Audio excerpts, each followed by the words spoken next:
Alright, welcome to the weekly update video, or semi, or whatever weekly, the update video. Did get quite a bit done this week. As you can see here, the elevators for all intents and purposes are complete.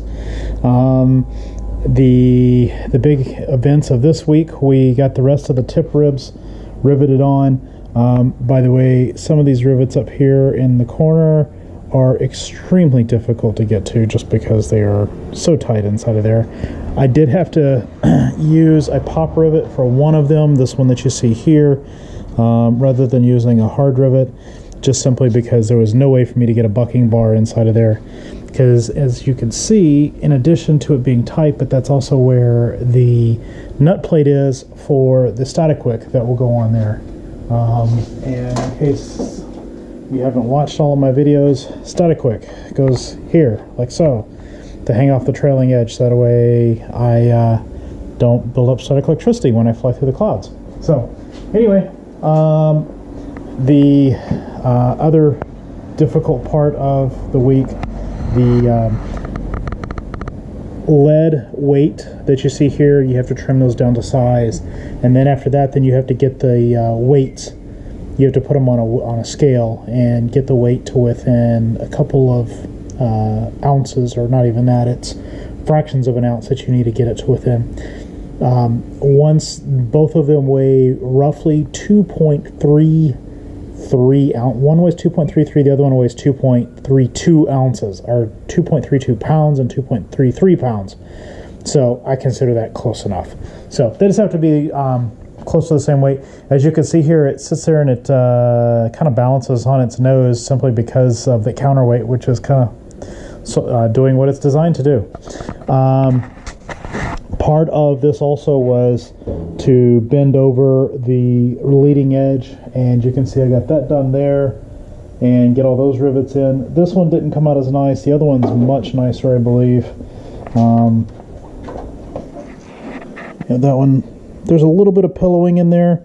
That should work its way out after it sits here for a week or two or three. The rudder did the same thing. There was a little bit of pillowing, but after it sat for a little while, it all kind of worked its way out. If it doesn't, then I'll put in an additional pop rivet in between each one of those later on. Vans says that that's a viable option.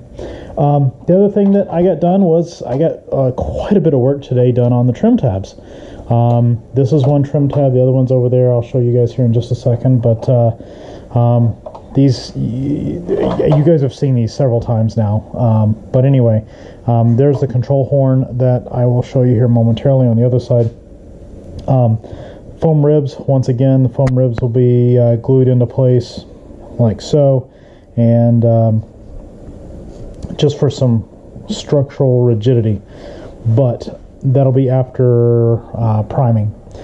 But anyway, you guys have heard me talk about this like a million times now, I think, but as you can see there's the trim tab in place. It gets hinged from here to up here, and we use something called piano hinge, and it will be like so, and goes up and down.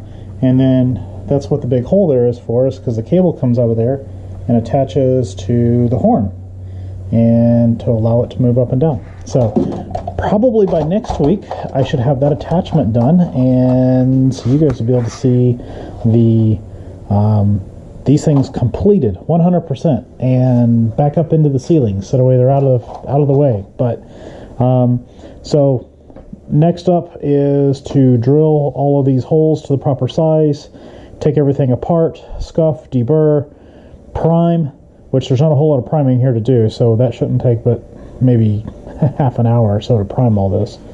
But deburring and scuffing, it'll take them an hour or so, and then rivet it all together.